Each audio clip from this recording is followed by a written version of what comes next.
నమ్మకం అమ్మ లాంటిది.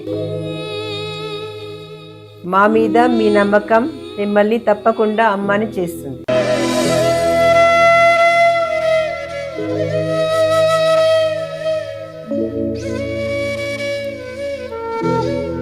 నేడు ఎంతో మంది మా మీద నమ్మకంతో అమ్మాయారు. మీకోసం అమ్మతనం ఎదురు చూస్తుంది. వివరాలకు సంప్రదించండి. Kiran infertility centre, Hyderabad, Bengaluru, Chennai, Delhi. ఎంతో మహానుభావుడవు నీవు, ఎంతో చక్కని దేముడవు. మొదలా శ్రీ గురుభ్యో నమః. హరి ఓం. శ్రీ మహాగణాధిపతయే నమః. శ్రీ మహాసరస్వత్యై నమః. శ్రీ గురుభ్యో నమః. హరి ఓం. తల్లి నిన్ను దలంచి పుస్తుగము చేతంబూనితిన్, నీవు నాయుల్లంబందున నిల్చి జృంభణముగా నుక్తుల్ సుశబ్దంబు శోభిల్లన్ బల్కుమో నాదువాకునను సంప్రీతిన్ జగన్మోహిని పుల్లాబ్జాక్షి సరస్వతి భగవతి భారతి పూర్ణేందు బింబాననా.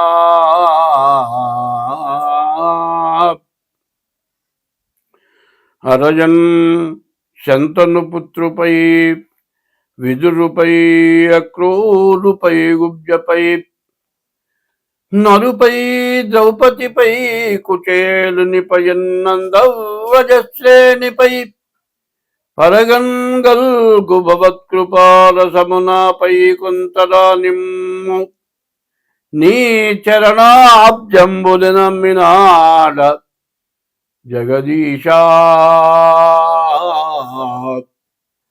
కృష్ణ భక్త ప్రియా.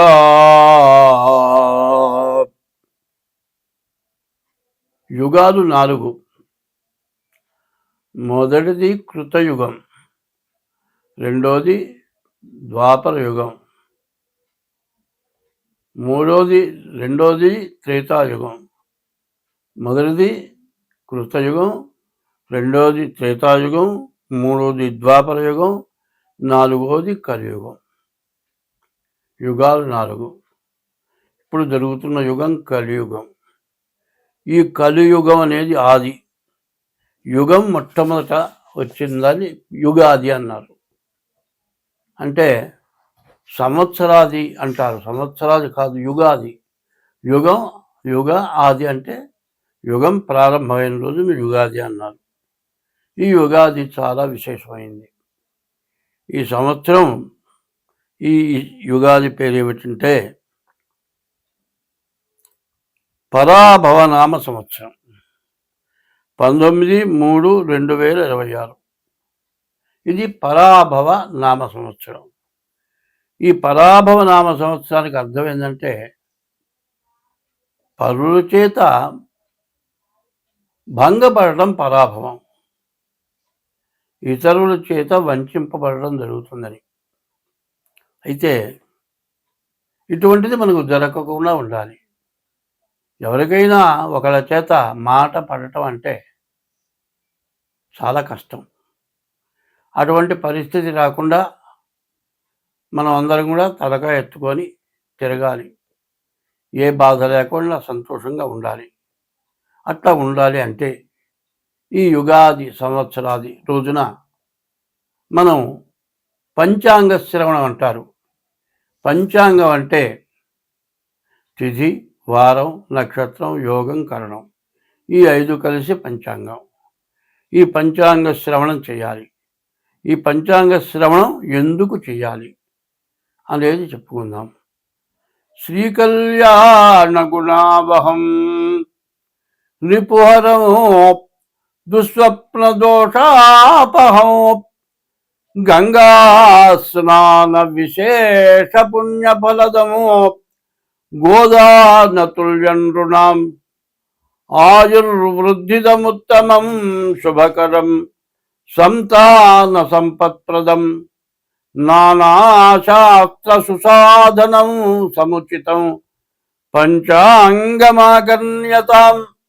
ఈ పంచాంగం ఎందుకు వినాలి? వింటే మనకు వచ్చేది ఏమిటి? శ్రీకళ్యాణ గుణావహం. మన ఇంట్లో ఎప్పుడు శుభం జరగాలి, అశుభం జరగకూడదు, మంచి జరగాలి. మనకు శత్రువు అనేవాళ్ళు ఉండకూడదు, మనకు శత్రుత్వమే ఉండకూడదు, మన మీద ఎవరికి శత్రుత్వం ఉండకూడదు, చెడు కళలు రాకూడదు. చెడు కళలు వస్తే మన ఇంట్లో ఎవరో చచ్చిపోయినట్టు కళ వచ్చింది అనుకోండి, కళ్ళని ఏడుస్తారు, తీరా లేస్తారు, కళ్ళు చూస్తారు. చూసినా కూడా ఆ మనిషి చచ్చిపోయినాడు, ఎక్కడున్నాడు, ఏమైపోయింది, కటికని చూస్తారు. ఆ మనిషి కనపడేంత వరకు కడుపులో ఆవేదన. ఇది దుస్వప్నం. ఇటువంటి చెడు స్వప్నాలు రాకూడదు. మరి గంగా స్నాన విశేష పుణ్య ఫలదం. గంగా స్నానం చేయాలి. గంగా స్నానం చేస్తే విశేషమైన పుణ్యం వస్తుంది. ఈ గంగా ఎటువంటిది? హరిపాదోద్భవీం గంగాం అన్నారు. విష్ణుమూర్తి యొక్క పాదాల యందు నుంచి ఉద్భవించి భూలోకంలోకి గంగ వచ్చింది. ఈ గంగ అసలు ఎక్కడుంది? హిమాలయాల మీద పరమేశ్వరుడు ఉన్నాడు. పరమేశ్వరుడు శిరస్సున గంగ పెట్టుకున్నాడు. ఆ గంగ ఒక్క బొట్టు విష్ణుమూర్తి యొక్క పాదాల యందున పడ్డది. ఆ గంగ ప్రపంచం మొత్తం వచ్చేసింది. మరి హరిపాదోద్భవీం గంగాం అన్నారు. హరిపాదాల నుంచి ఉద్భవించిన గంగ సమస్త పాపాలని పోగొడుతుంది. ఈ గంగ, అటువంటి గంగా స్నానం చేసిన విశేషమైన పుణ్యం రావాలి మనకు. గోదాన పుణ్యం తుల్యం నృణాం. దూడతో కూడిన గోవుని దానం ఇచ్చినటువంటి సత్ఫలితం రావాలి. ఆయుర్వృద్ధిదముత్తమం. మనిషికి 120 సంవత్సరాలు మానవుడికి ఆయుష్ ఇచ్చాడు. మరి ఇప్పుడు ఒక ఆయన ఉత్తర దేశంలో 145 సంవత్సరాలు ఇప్పుడే బతుకున్నాడు. ఇంకా అటువంటి ఆయుష్ కలగాలి. ఆయుర్వృద్ధిదముత్తమం శుభకరం. అటువంటివి మంచి జరగాలి. సంతాన సంపత్ప్రదం. మంచి సంతానం కలగాలి. నానా శాస్త్ర సుసాధనం. అనేక శాస్త్రాలు ఉన్నాయి. ఒక్క శాస్త్రం చదవడమే చాలా కష్టం. అన్ని శాస్త్రాలు చదివినటువంటి ఫలితం మనకు కావాలి. ఇవి చదివితే మనకంత మంచి శక్తి, జ్ఞానం వస్తుంది. ఇవన్నీ చేసినటువంటి ఫలితం ఉగాది సంవత్సరాది పండుగ రోజున ఈ పంచాంగ శ్రవణం చేస్తే ఇవన్నీ వస్తాయి. ఎటువంటిది? శ్రీకళ్యాణ గుణావహం రిపుహరం దుస్వప్న దోషాపహం గంగా స్నాన విశేష పుణ్యఫలదం గోదాన తుల్యం నృణాం ఆయుర్వృద్ధిదముత్తమం శుభకరం సంతాన సంపత్ప్రదం నానాశాస్త్ర సుసాధనం సముచితం పంచాంగమాకర్ణ్యతాం. ఈ పంచాంగం వింటే అంత మంచి ఫలితం వస్తుంది. కాబట్టి సంవత్సరాది పండుగ రోజున ఉదయం పూట తెల్లవారుజామున లేచి తల స్నానం చేసి దేవుడి దగ్గర దీపారాధన చేసి మామిడి ఆకు తోరణం వాకిలికి కట్టి దేవుడికి పూజ చేసి దేవుడికి నివేదన పెడతాం. ఏం పెడతాం? వేపపూత ప్రసాదం అంటారు. ఇది ఏమంటారు? మామిడాకు, మామిడి కాయ, మామిడికాయ తురిమి, మామిడికాయ తురుము, తర్వాత వేపపూత, తర్వాత చింతపండు, తర్వాత బెల్లం, షడ్రుచులు అంటారు. పులుపు, ఉప్పు, తీపి, చేదు, వగరు. ఈ షడ్రుచులు కలిగినటువంటి ప్రసాదాన్ని మనం తీసుకుంటాం. ఇది దేనికి? మన ఆరోగ్యం బాగుపడుతుంది, మంచి జ్ఞానం కలుగుతుంది. తర్వాత ఇన్ని రకాలు నాలుక తగలగానే ఒళ్ళు గగురు పొడుస్తుంది. విపరీతమైన పిలుపు కానీ విపరీతమైన చేదు కానీ నోటికి తగిలితే మరి ఒళ్ళు గగురు పడుస్తుంది. అయితే కష్టం కానీ సుఖం కానీ బాధ కానీ దుఃఖం కానీ సర్వాన్ని మనం సమర్థించుకొని మనం ముందుకు వెళ్ళాలి. కాబట్టి ఈ వేపపూత ప్రసాదం తినాలి ఈ సంవత్సరాది పండుగ రోజున. ఇది పంచాంగ శ్రవణం. ఈ విధంగా పంచాంగ శ్రవణం చేస్తే మనకు అంతా శుభం కలుగుతుంది. ఎటువంటి గ్రహస్థితులు బాగుండకపోయినా మనకు మేలు జరుగుతుంది. కాబట్టి ఈ రోజున ఈ సంవత్సరాది ఎప్పుడు 19/3/2026 అంటే 2026 సంవత్సరం మార్చి నెల 19వ తారీఖు గురువారం పరాభవనామ సంవత్సరం ప్రారంభమైంది. ఈ పరాభవనామ సంవత్సరంలో మరి నవగ్రహాలు 9 గ్రహాలు కూడా రాజ్య పరిపాలన చేస్తాయి. గురువారం రోజున పంచాంగం ప్రారంభమైంది కాబట్టి గురువు రాజు అయినాడు, కుజుడు మంత్రి అయినాడు. అట్లాగే సేనాధిపతి చంద్రుడు, సస్యాధిపతి శుక్రుడు, ధాన్యాధిపతి బుధుడు, అర్ఘ్యాధిపతి చంద్రుడు, మరి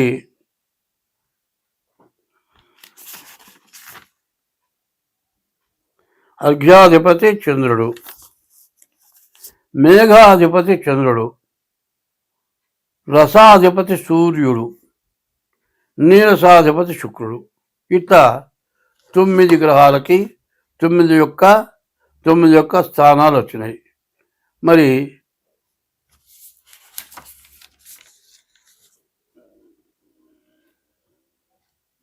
చంద్రుడికి మొత్తం 3 చోట్ల ఆధిపత్యాలు వచ్చినాయి. మరి సూర్యుడు మరి గురువు రాజు అవటం, గురువు బ్రాహ్మణ గ్రహం కాబట్టి అంతా మేలు జరగటానికి అవకాశం ఉంది. ఈ గురువు వల్ల మరి బియ్యం, మరి వెన్న, నెయ్యి, పంచదార ఇటువంటివన్నీ కూడా బాగా పంట పండుతాయి. మరి ధరలు బాగా పెరుగుతాయి.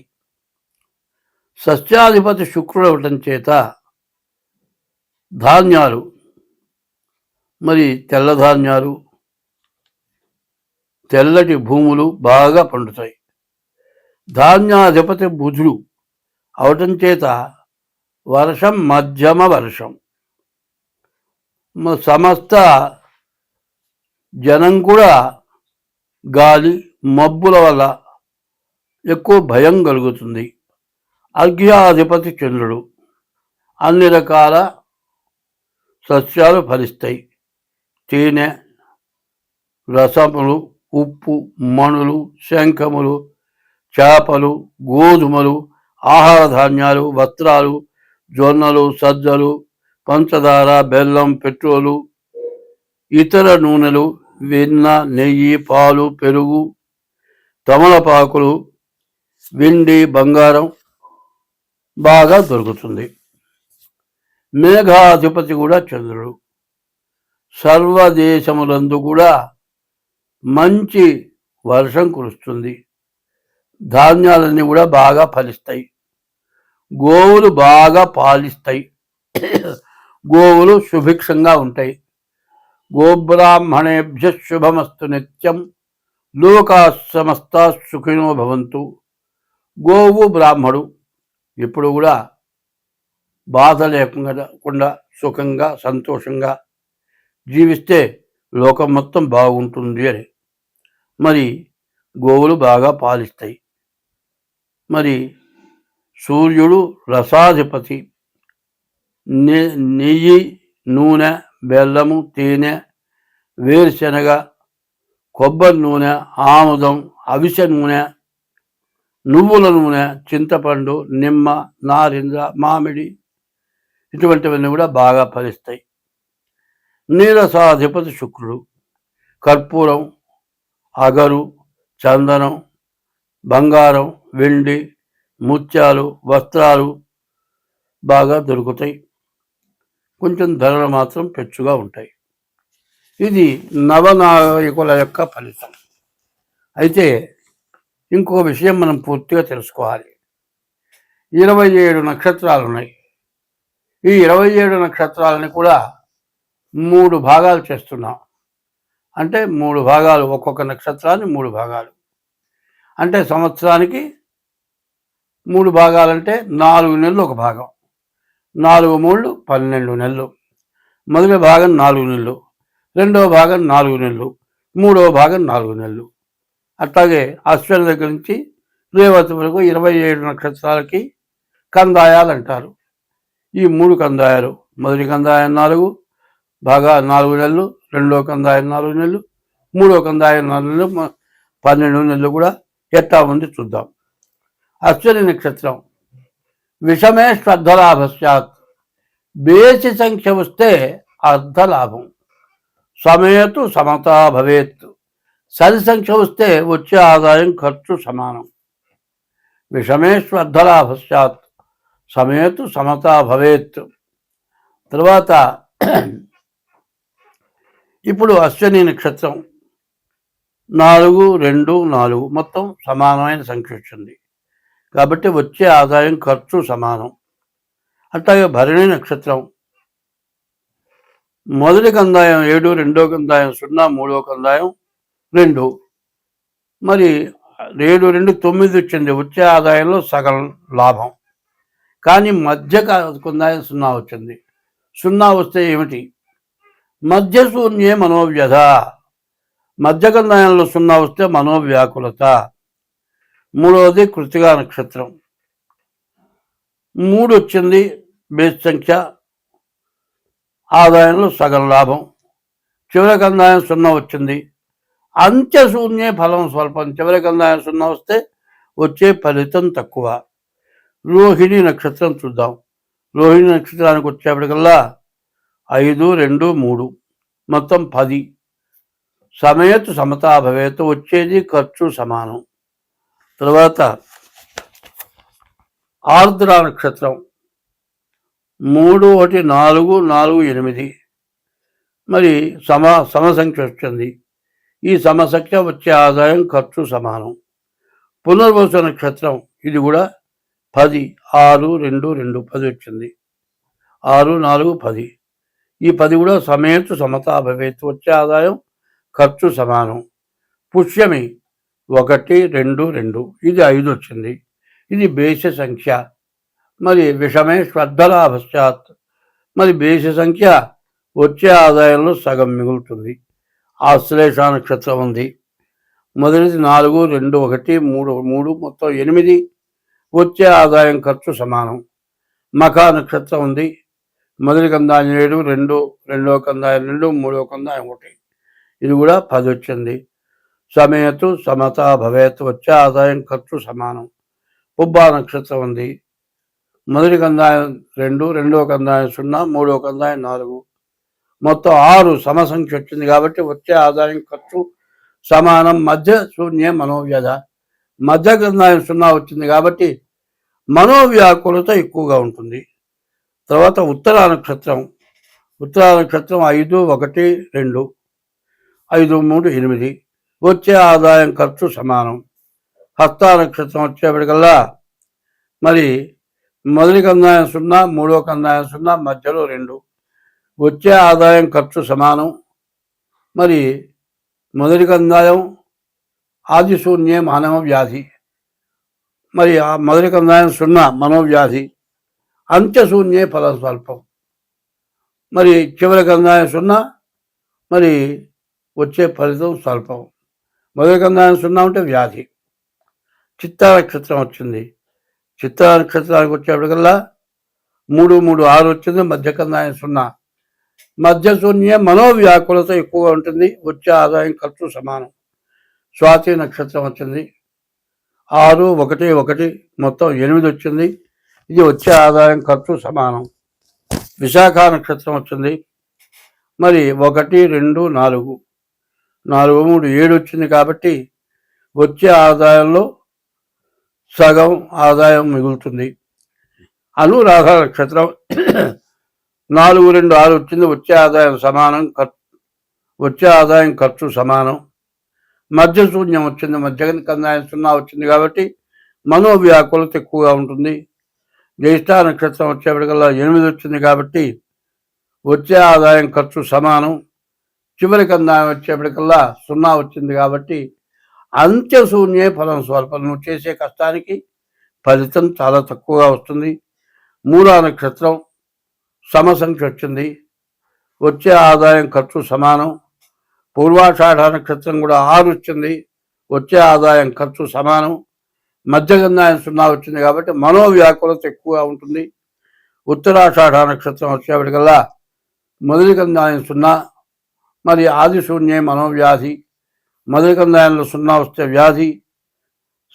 బేసి సంఖ్య వచ్చింది కాబట్టి వచ్చే ఆదాయంలో సగం ఖర్చు సగం మిగులుతుంది. శ్రవణ నక్షత్రం వచ్చేప్పటికల్లా బేసి సంఖ్య వచ్చింది కాబట్టి వచ్చే ఆదాయంలో సగం మిగులుతుంది. ధనిష్ట నక్షత్రం సమసంఖ్య 6 వచ్చింది కాబట్టి వచ్చే ఆదాయం ఖర్చు సమానం. అయితే రెండో కందాయం మూడో కందాయం 0 వచ్చినాయి. మధ్యశూన్యే మధ్యకందాయం 0 వస్తే మనోవ్యాకులత. అంత్యశూన్యే ఫలం స్వల్పం. చివరి కందాయం 0 రావటం, వచ్చే ఫలితం చాలా తక్కువ. శతభిష నక్షత్రం వచ్చింది, 1 1 3 మొత్తం 5 వచ్చింది కాబట్టి బేస సంఖ్య వచ్చే ఆదాయంలో సగం మిగులుతుంది. మరి పూర్వాభాద్ర నక్షత్రం 4 2 1 మొత్తం 7 వచ్చింది కాబట్టి ఈ పూర్వాభాద్ర నక్షత్రం కూడా వచ్చే ఆదాయంలో సగం మిగులుతుంది. ఉత్తరాభాద్ర నక్షత్రం కూడా 7 4 11 మరి బేస్ సంఖ్య వచ్చింది కాబట్టి వచ్చే ఆదాయంలో సగం మిగులుతుంది. మధ్యగంధాయం 0 ఉన్నది కాబట్టి మధ్యశూన్యే మనోవ్యాకులత ఉంటుంది. రేవతి నక్షత్రం 2 1 2 5 వచ్చింది కాబట్టి వచ్చే ఆదాయంలో సగం మిగులుతుంది. ఇది ఆదాయ వ్యయాలు. ఇవి కందాయ ఫలాలు చెప్పుకున్నాం. ఇప్పుడు ఆదాయ వ్యయాలు చూద్దాం. వచ్చే ఆదాయం అంతా ఖర్చు అంతా. మేషరాశి వాళ్ళకి 11 ఆదాయం, 5 ఖర్చు, 6 మిగులుతుంది. వృషభ రాశికి 5 ఆదాయం, 14 ఖర్చు, అంటే 9 ఎదురు పడుతుంది. మరి మిథున్ రాశికి వచ్చేప్పటికి 8 ఆదాయం, 11 ఖర్చు. మూడో రాశి మిథున్ రాశి, 8 ఆదాయం, 11 ఖర్చు, అంటే 3 ఎదురు అప్పు తేవాలి.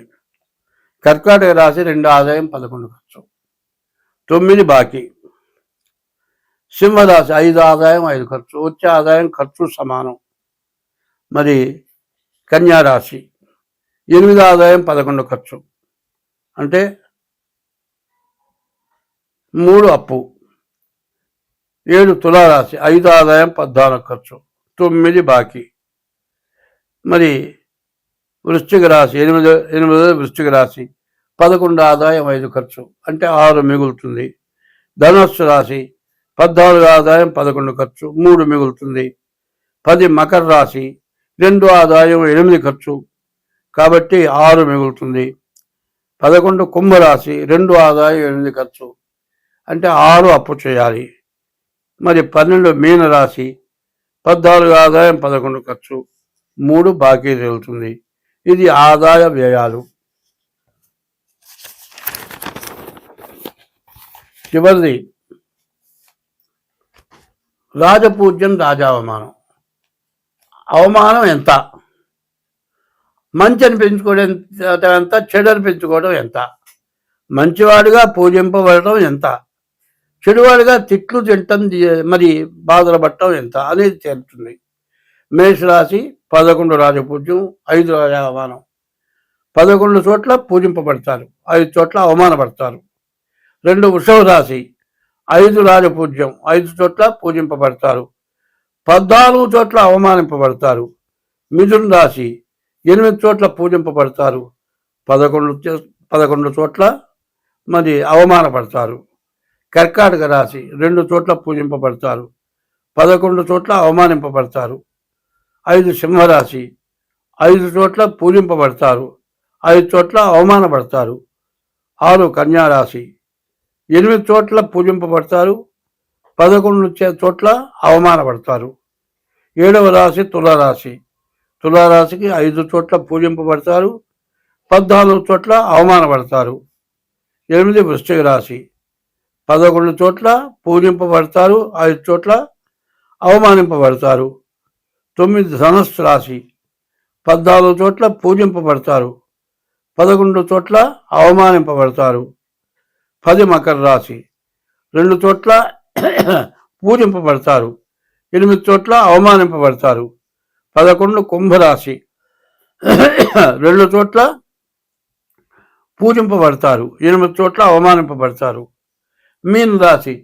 14 చోట్ల పూజింపబడతారు, 11 చోట్ల అవమానింపబడతారు. 2026వ సంవత్సరం. ఈ సంవత్సరం పరాభవనామ సంవత్సరం. మా సింహరాశి 5వ రాశి సింహరాశి ఫలితాలు చెప్పుకుందాం. ఈ సింహరాశికి వచ్చేప్పటికల్లా గురువు ఒక్కడు బాగున్నాడు. శని కుజుడు పూర్తిగా బాగాలేరు. విపరీతమైన ఖర్చులు, యాక్సిడెంట్లు, దెబ్బలు తగలటం, చేసే ఉద్యోగంలోంచి పరాభవం, ఉద్యోగం నుంచి బయటికి రావాల్సి వస్తుంది. బుధుడు బాగున్నాడు, వ్యాపారం బాగుంటుంది.